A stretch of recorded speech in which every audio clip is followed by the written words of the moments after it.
I remember the first time I noticed things changing, a quiet but unmistakable shift in my life.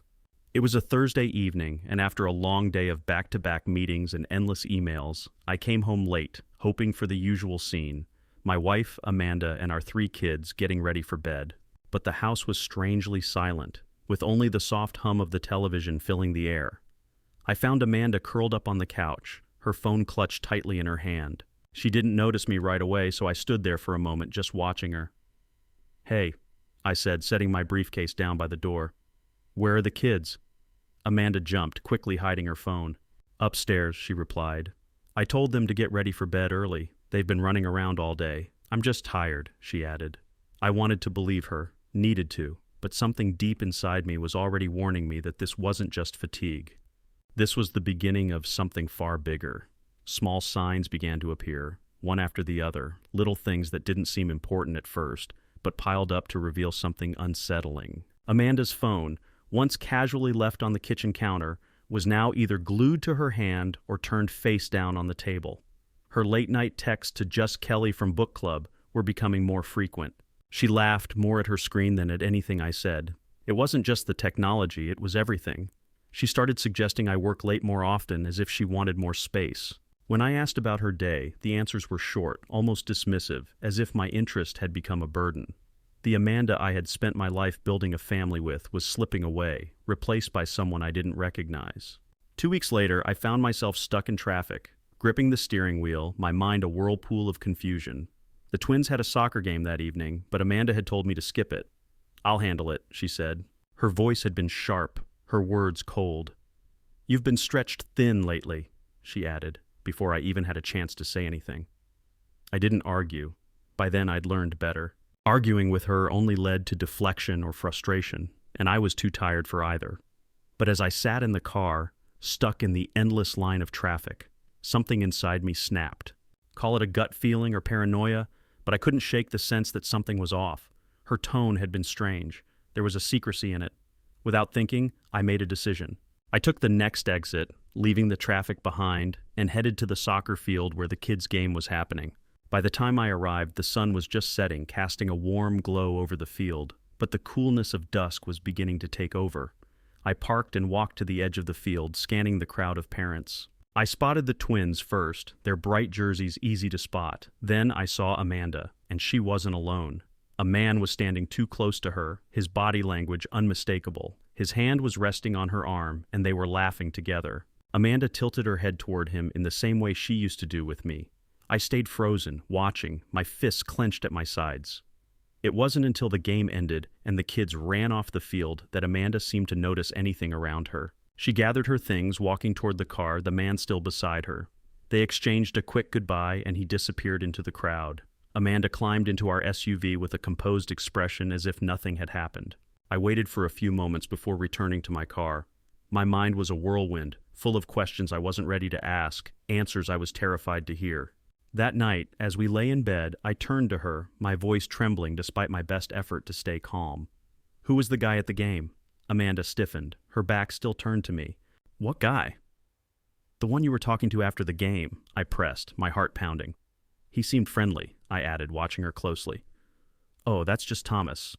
"He's new to the PTA," she said casually, turning to face me with a smile that didn't reach her eyes. "You know how those things go?"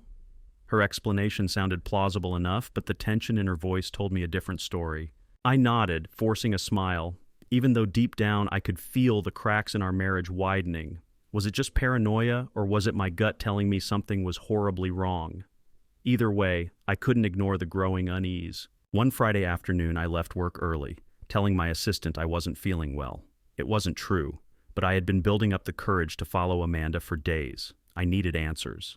She had told me she would be at a volunteer meeting for the school's charity auction. That excuse was becoming all too familiar. Charity events, PTA meetings, social committees. Conveniently, these events always seemed to fall on nights when I was tied up at work or busy with the kids.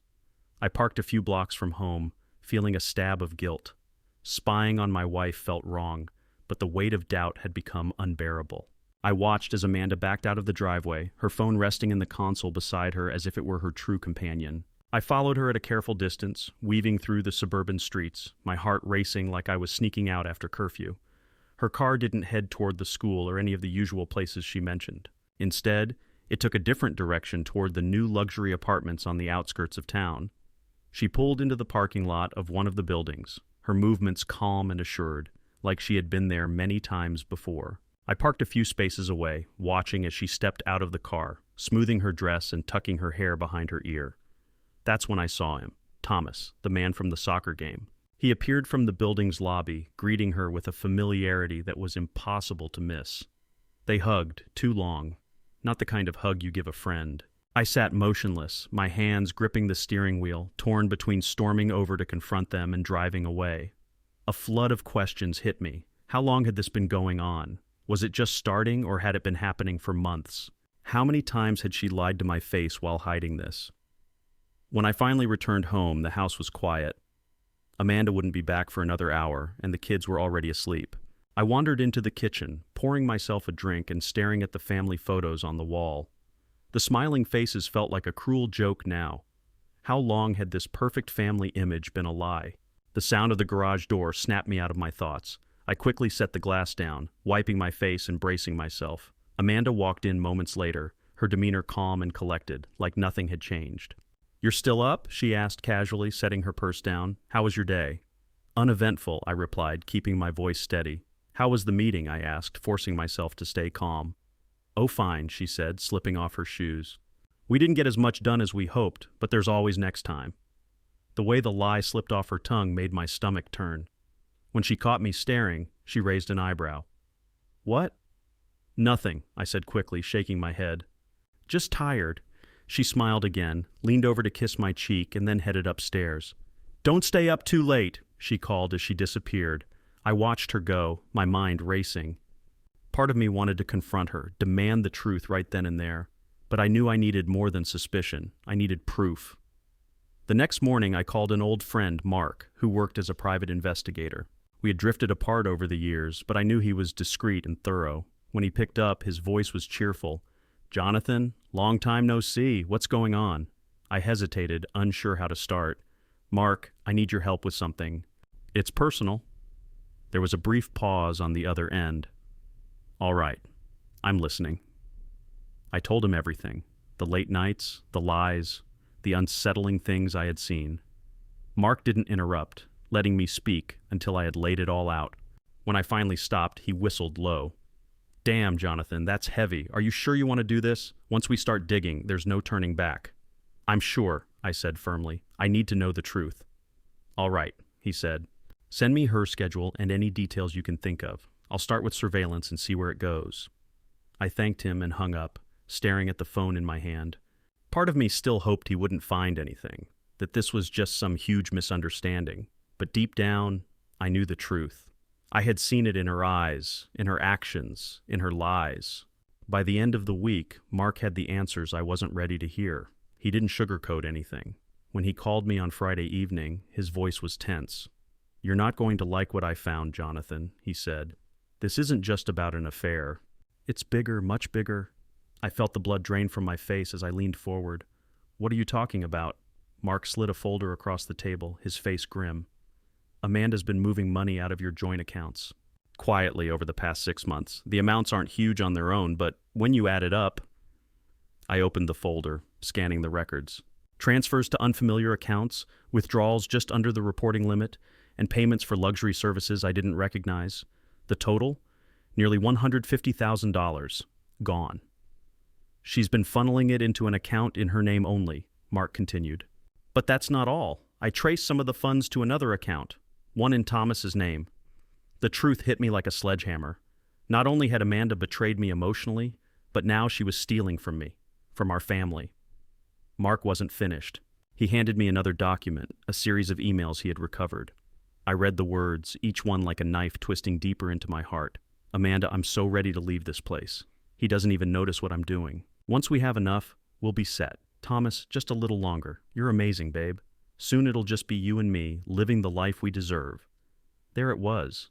They weren't just planning to leave me. They were planning to leave with my money. They wanted to wipe me out and start fresh in some other city.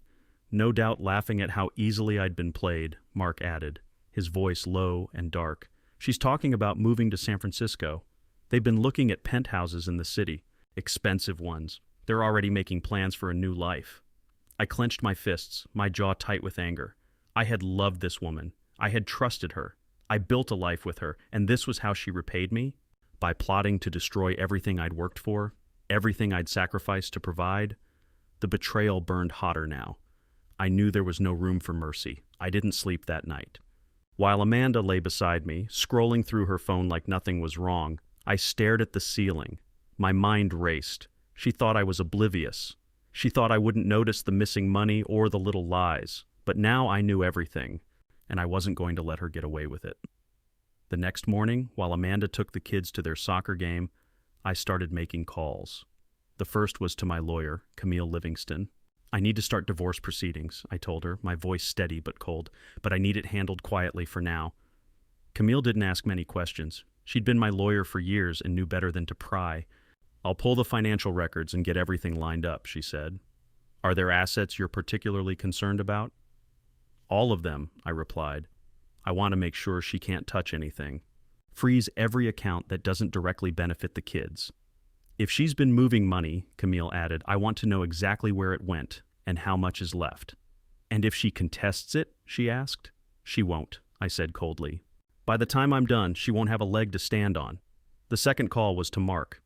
I need you to dig deeper, I told him. Emails, financials, whatever you can find that ties her and Thomas to this scheme. The more evidence I have, the better. Got it, Mark said. Anything specific you're looking for? I hesitated for a moment, then said, I want to ruin her. Everything she's taken, I want it back. And I want her to know she never should have underestimated me. Mark's tone shifted, and I could hear the approval in his voice. Now we're talking. That evening, Amanda walked in as if nothing was wrong.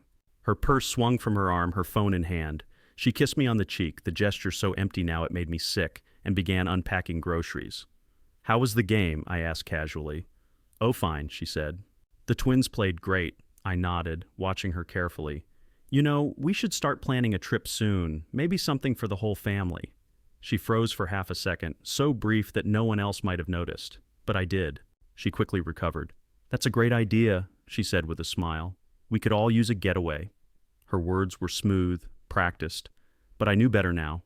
She wasn't thinking about a family trip. She was thinking about her escape, about how much longer she could keep up the charade of a loving wife before she could leave me with nothing. Mark's next update came 2 days later. It was the final nail in the coffin. She's been in contact with a real estate agent in San Francisco, Mark said. They've already put down a deposit on a property. How? I demanded. She doesn't have that kind of money. Mark hesitated. Jonathan, she's been using your name on some of the documents. Fraudulent, sure, but convincing enough to get past a few banks. It's messy, but it worked, he finished, and I could feel the rage rising within me.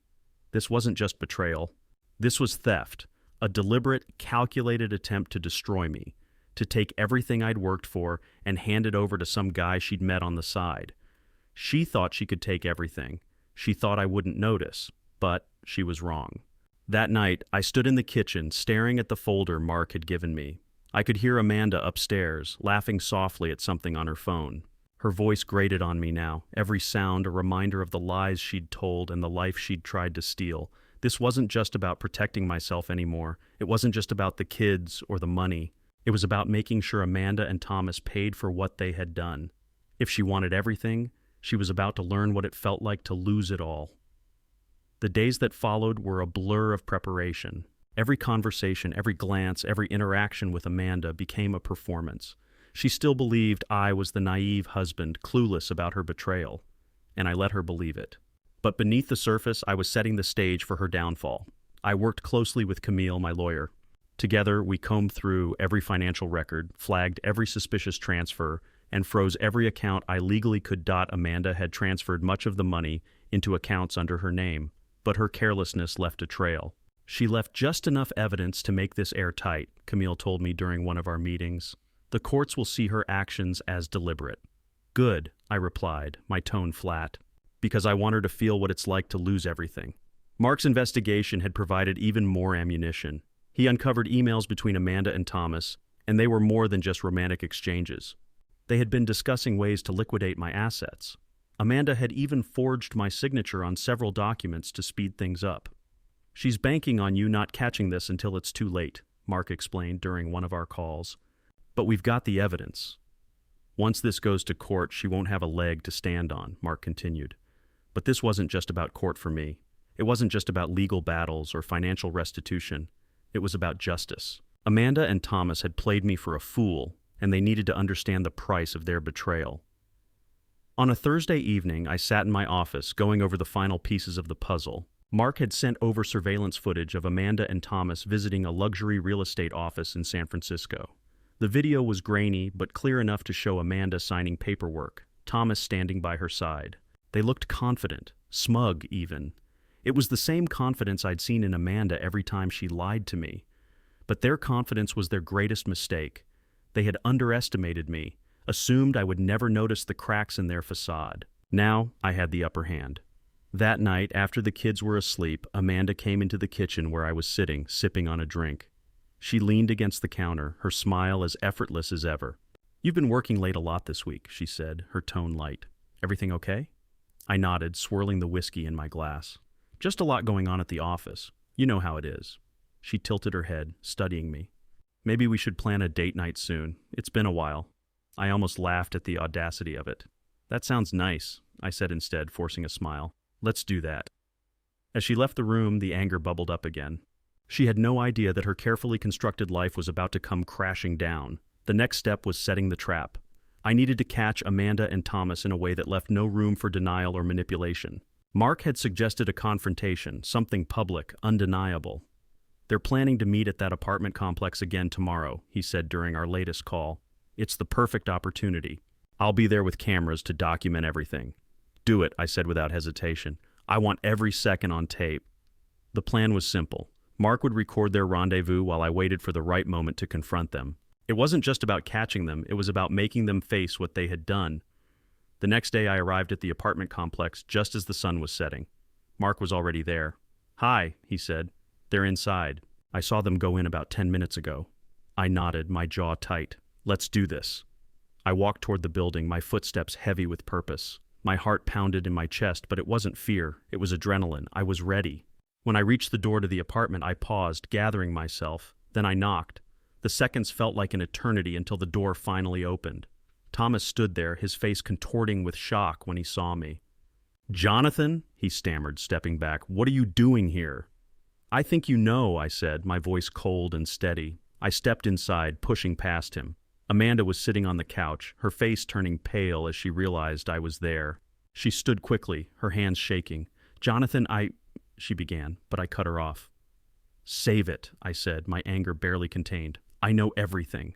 The affair, the money, the plans to leave with him." Her eyes widened, and for a moment she seemed speechless. Then she turned to Thomas as if hoping he would step in. "Amanda," I said, my voice rising, "did you really think you could steal from me? Did you think I wouldn't notice?" "I didn't steal anything," she shot back, her voice defensive. "I was just preparing for the future." "With my money," I snapped. "With the life I built." Mark had followed me into the apartment, his camera focused on the scene. Amanda saw him then, her face twisting in anger. "What the hell is this?" she demanded. "This," I said, gesturing to the camera, "is evidence. Evidence of your betrayal, of your lies, of everything you've tried to take from me." Thomas opened his mouth to say something, but I cut him off. "You think you're smart, don't you?" I said, glaring at him. "You think you can waltz into my life, charm your way in, and walk away with everything I've worked for?" He said nothing, his face pale. "I've already frozen the accounts," I continued, turning back to Amanda. "You're not going anywhere. Not with him, not with my money." She stared at me, her expression a mix of shock and fury. "You can't do this." "I already have," I said, my voice cold. "And now you're going to face the consequences." I left them there, stunned and defeated, while Mark packed up his equipment. The evidence he gathered would ensure Amanda and Thomas couldn't manipulate their way out of this. As I walked back to my car, I felt an odd sense of calm. Amanda had tried to destroy me, to take everything from me, but she had failed. And now, I was the one holding all the cards. The drive home from the apartment was quiet, my thoughts racing yet eerily calm. For months, Amanda and Thomas had spun their web, layering their betrayal with lies and deceit. But now I'd torn through it, exposing the truth for what it was: calculated theft, betrayal, and a complete disregard for everything we had built together. But there was still more to do. Confrontation had only been the beginning. The next morning I sat in Camille's office, laying everything out: Mark's footage, the bank records, the emails, every shred of evidence I'd gathered. She watched me intently, her sharp eyes never leaving me as I explained what I wanted. "I don't just want a divorce," I said, my voice steady. "I want her to walk away with nothing. She's stolen from me, from our family. She's tried to ruin my life. I want to make sure she can't even think about rebuilding it with him." Camille leaned back in her chair, fingers steepled beneath her chin as she considered what I'd said. "You've got a solid case, Jonathan. With this evidence, we can prove financial misconduct and infidelity. The courts won't look kindly on what she's done." "Good," I said, my voice cold. "I don't care how long it takes or how messy it gets. I'm done playing nice." She nodded. "We'll start by filing for divorce and requesting an immediate freeze on any remaining joint assets. Given the circumstances, we'll also pursue full custody of the kids." The mention of the kids made my stomach tighten. They were the only innocent ones in all of this, and the thought of dragging them through this ugly battle weighed heavily on me. But I couldn't let Amanda take them, not after everything she had done. "Do it," I said finally, "whatever it takes." By the time I got home that evening, the papers were already being prepared. Amanda was in the kitchen, scrolling through her phone as though nothing had changed. Seeing her there, so calm, made my blood boil, but I forced myself to remain calm. I needed her to keep believing I was oblivious, at least for now. She looked up and smiled when I entered. "Hey, you've been quiet lately. Everything okay?" "Yeah," I replied, my tone neutral. "Just a lot going on at work." "Well, maybe we can do something this weekend. Just the two of us. It's been a while since we had a real date night." Her audacity stunned me. She had sat there, plotting my downfall, stealing from me, lying to my face, and now she wanted a date night? The gall of it almost made me laugh. "That sounds nice," I lied, my voice steady. "Let's plan something." Her smile widened, and for a moment I wondered if she thought she could still manipulate me, if she thought I would ever trust her again. The following day, Camille filed the divorce papers. Amanda would be served by the end of the week, and I would be ready for whatever storm followed. But I didn't wait for the legal process to begin making moves. Mark had uncovered even more about Thomas. His financial history, his scams, the trail of broken families he'd left in his wake. It was all there. A roadmap of destruction that always ended with him walking away unscathed. Not this time. I contacted Thomas's previous victims, gathering statements and additional evidence. If the courts wouldn't punish him for his personal crimes, I would make sure his professional life was ruined. I reached out to local reporters, anonymously leaking details of his past schemes and his connection to Amanda. The story would be impossible to ignore. Mark was impressed. "You're going scorched earth, huh?" "Why stop at Amanda?" "He wanted to take everything from me," I said. "Now I'm taking everything from him." The day Amanda was served, I made sure to be home. I wanted to see her face when the truth finally hit her. The doorbell rang mid-morning, and she answered it casually, likely expecting a delivery or a neighbor. Instead, she was met by a process server holding a thick envelope. "What is this?" she asked, her voice sharp. "Jonathan Harrison versus Amanda Harrison," the server said flatly. "You've been served." Her face turned pale as she ripped open the envelope, her hands trembling as she skimmed the documents. When she turned to me, her eyes were wide with fury. "You're divorcing me?" she demanded, her voice rising. "What the hell is this?" "You really have to ask," I replied, my voice cold. "I know about Thomas. I know about the money. I know about the penthouse in San Francisco. Did you honestly think I wouldn't find out?" Her mouth opened, then closed, as if she couldn't decide whether to deny it or defend herself. Finally, she settled on outrage. "You're overreacting. This is ridiculous." "I was just stealing from me," I interrupted, my anger rising. "Lying to me? Planning to run off with your lover? No, Amanda, this isn't ridiculous. This is justice." She glared at me, her chest heaving. "You won't get away with this," she hissed. "I'll fight you." "Go ahead," I said, crossing my arms. "Fight me. But in the end, it's not going to matter. You've already lost." And with that, I watched her stand there, seething, realizing that the lies she had built her life on were unraveling fast. She had underestimated me. She thought she could walk away with everything, but I wasn't going to let that happen. This was just the beginning. And she was about to learn the true cost of betrayal, calculated theft, betrayal, and a complete disregard for everything we had built together. But the war wasn't over. Confrontation had only been the first step. The next morning, I sat in Camille's office laying out everything. Mark's footage, the bank records, the emails, every shred of evidence I'd collected. She watched me closely, her sharp eyes focused as I explained what I wanted. "I don't just want a divorce," I said, my voice unwavering. "I want her to walk away with nothing. She's stolen from me, from our family. She's tried to ruin my life. I want to make sure she can't even think about rebuilding it with him." Camille leaned back, fingers steepled beneath her chin, considering everything I said. "You've got a solid case, Jonathan. With this evidence, we can prove financial misconduct and infidelity. The courts won't look kindly on what she's done." "Good," I replied, my tone cold and resolute. "I don't care how long it takes or how messy it gets. I'm done playing nice." She nodded. Over the next few days, the fallout spread. The divorce papers were public record now, and word of the split quickly spread through our social circles. Amanda's carefully curated image of the devoted wife and mother began to crumble. Whispers of infidelity, fraud, and financial misconduct replaced the facade she'd built. Mark did his part, feeding information to reporters about Thomas's history of scams. An article appeared in the local paper, detailing his pattern of using women to gain access to their assets and then disappearing.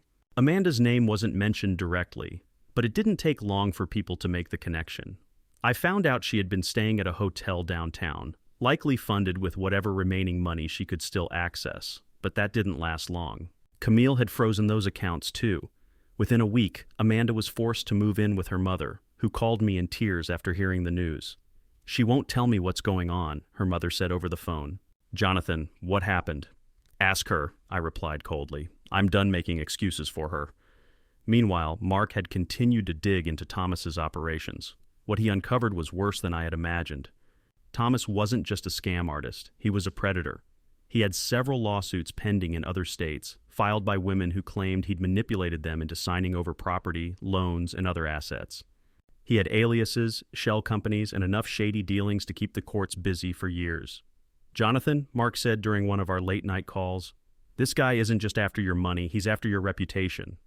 He's been dropping hints in his circles that he had a hand in some of your business dealings." "Let him," I said coldly. "Let him try. I've got everything I need to bury him." And I would. I would expose Thomas for the fraud he was and make sure Amanda understood just how far I was willing to go to protect what was mine. "If he can tie himself to your success, it'll lend him legitimacy," Mark warned. "Not if I expose him first," I said, my voice cold. "Do it. Leak everything." Within days, Thomas's name was plastered across financial blogs and local news outlets. The evidence of his schemes was undeniable, and even his most loyal associates began to distance themselves. Calls from his real estate connections in San Francisco dried up, and the penthouse deal fell through. His carefully constructed image of charm and competence was shattered. Amanda didn't fare any better. Word of her involvement with Thomas spread like wildfire. The PTA moms who had once adored her now avoided her at every turn. She went from being a pillar of the community to a cautionary tale. Her name was whispered with pity and disdain. The next day when Amanda called, I almost didn't answer, but something inside me made me pick up. "Jonathan," she began, her voice soft, almost pleading. "We need to talk." I paused. "There's nothing left to say." "Please," she begged, her tone wavering. "For the kids." Her words caught me off guard. For the first time, she sounded small. Defeated. But I wasn't about to let my guard down. Not yet. "Fine," I said. "Tomorrow. My lawyer's office." The line went dead, and I leaned back, wondering what her next move would be. The following morning, I walked into Camille's office with the same cold resolve that had carried me through the past weeks. Amanda was already there, sitting across from Camille's desk, her posture stiff and defensive. She looked worn out, tired, her once flawless appearance marred by dark circles under her eyes. For a moment, I almost felt pity. Almost. "Let's get this over with," I said, taking a seat without sparing her more than a glance. Camille leaned forward, her expression professional. "Amanda has requested a meeting to discuss a settlement." I raised an eyebrow, folding my arms. "A settlement after everything she's done? What exactly is she offering?" Amanda's voice was quieter than I expected, almost fragile. "Jonathan, I know I've made mistakes, but this doesn't have to get uglier than it already is. For the kids, we can come to an agreement." I laughed bitterly, shaking my head. "An agreement? After you tried to rob me blind and leave me with nothing? You don't get to call the shots, Amanda. Not anymore." Her face tightened, but she didn't snap back. Instead, she slid a document across the table. "I'll forfeit my claim to the house," she said, her voice almost a whisper. "I won't contest full custody of the kids. I'll even drop any claim to the joint accounts. But in return," she added, looking up at me with a vulnerable look, "I just want to keep my name out of the headlines." I stared at her, incredulous. "You're worried about your reputation? After everything you've done?" She flinched, her hands gripping the edge of the table. "I'm still their mother, Jonathan. I need to be able to rebuild my life for them." Camille cleared her throat, breaking the tense silence. "Legally, you have the upper hand, Jonathan, but it's worth considering how much further you want to take this. Public court battles can be messy, and even with the evidence, there's always a risk." I considered her words, my eyes narrowing as I studied Amanda. She looked hollow, defeated. For weeks, I had dreamed of seeing her brought to her knees. But now that it was happening, I felt nothing. No satisfaction, no victory, just exhaustion. "Here's the problem," I said finally, my voice low. "You didn't just cheat, Amanda. You didn't just betray me. You stole from me, from our kids. And you planned to run off with him like none of it mattered." "I know," she said softly, her voice breaking. "I know, Jonathan, and I'm sorry. I wasn't thinking. I was angry. And I felt trapped." "You don't get to excuse this as some emotional lapse," I snapped, cutting her off. "You knew what you were doing. You planned it. You forged my name. You drained our accounts." Tears welled in her eyes, but I didn't let them sway me.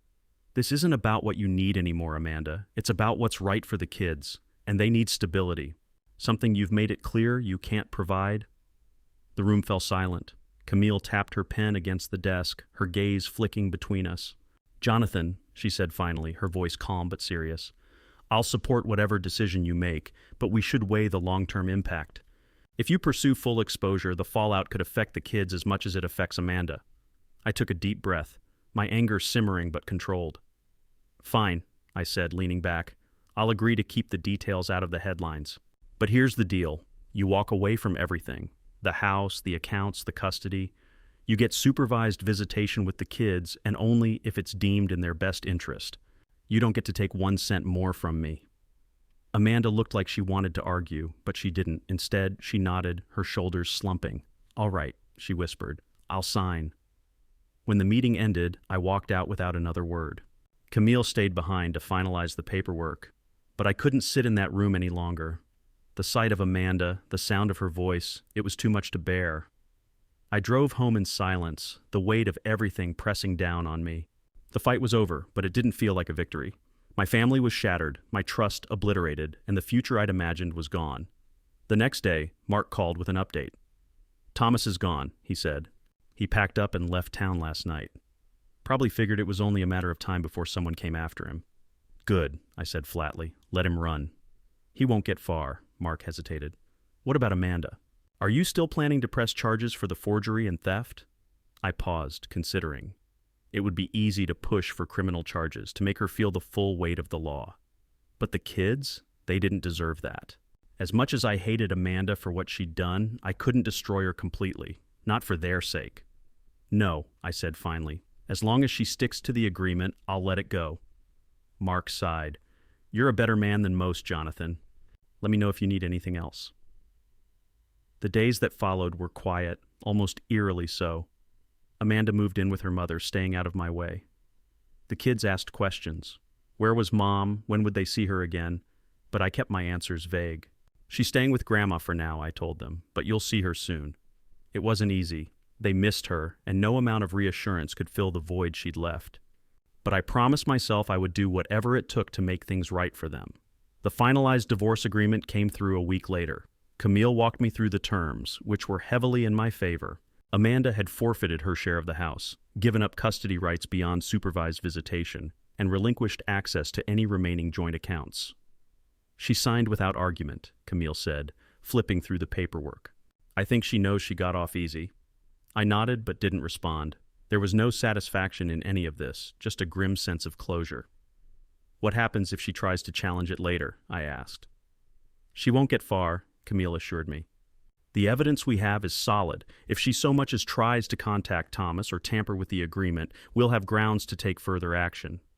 I thanked her and left, the weight of the finality settling on my shoulders. It was over. Legally, financially, Amanda no longer had a hold on my life, but the scars she left behind would take longer to heal. The first supervised visitation with the kids was set for a Saturday afternoon. I drove them to Amanda's mother's house, the tension in the car palpable. The kids were excited to see her, chattering about their plans, but I couldn't share their enthusiasm. My stomach twisted as we pulled into the driveway. Amanda was waiting on the porch, her face lighting up as the kids ran toward her. She knelt to hug them, her smile genuine, but when her eyes met mine, the warmth disappeared. "Jonathan," she said, her tone neutral. "Thank you for bringing them." "I'll be back in 2 hours," I replied, keeping my voice cold. She nodded and led the kids inside, leaving me standing alone. As I got back into the car, I felt an ache in my chest. It wasn't regret, just the bitter reality of what had been lost. I spent the 2 hours at a nearby park walking aimlessly and trying to clear my head. Memories of the past few weeks flooded my mind. The confrontation, the evidence, the endless arguments in my head. I had done what needed to be done, but it didn't erase the betrayal. It didn't undo the years I'd spent believing in a lie. By the time I returned to pick up the kids, I felt calmer. They came bounding out of the house, their faces glowing with happiness. Amanda followed them to the car, her expression guarded. "Thanks again," she said softly. "For letting me see them." I nodded but didn't respond. She looked like she wanted to say more, but I wasn't ready for that conversation. Not yet. The next few weeks were a blur of routine and rebuilding. I threw myself into work, grateful for the distraction. My colleagues were supportive, though most didn't know the full extent of what had happened. I preferred it that way. The fewer people who knew, the less I had to explain. The kids adjusted slowly but surely. Meanwhile, Mark continued to send me updates on Thomas. The man had disappeared from town but left behind a mess of lawsuits and unpaid debts. It was only a matter of time before he faced legal consequences, and I took some solace in knowing he wouldn't escape unscathed. As for Amanda, she kept her distance. I saw her only during visitation drop-offs, and even those interactions were brief. She seemed to be trying to rebuild her life, but I didn't ask for details. I couldn't bring myself to care anymore. Meanwhile, my lawyer finalized the division of assets. The courts ruled overwhelmingly in my favor, thanks to the evidence Mark had gathered. "Consider yourself lucky," Camille said during one of our last meetings. "Most people don't walk away from situations like this with their finances intact." Lucky? Wasn't the word I would have used, but I nodded anyway. She was right.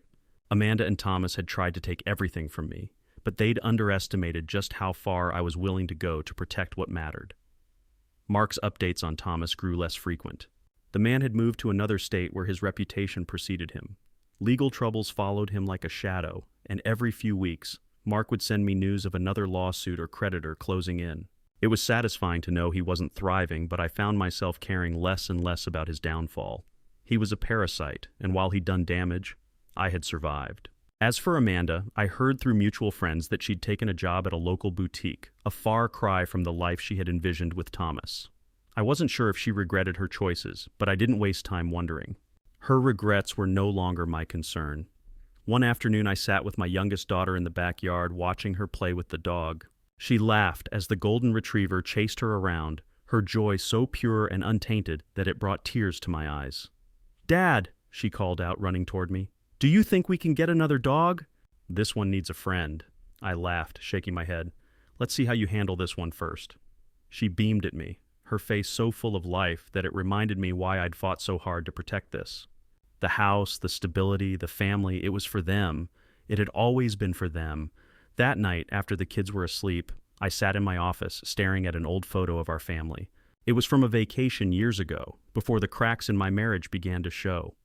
Amanda was smiling, holding one of the twins, while I had the other on my shoulders. We looked happy.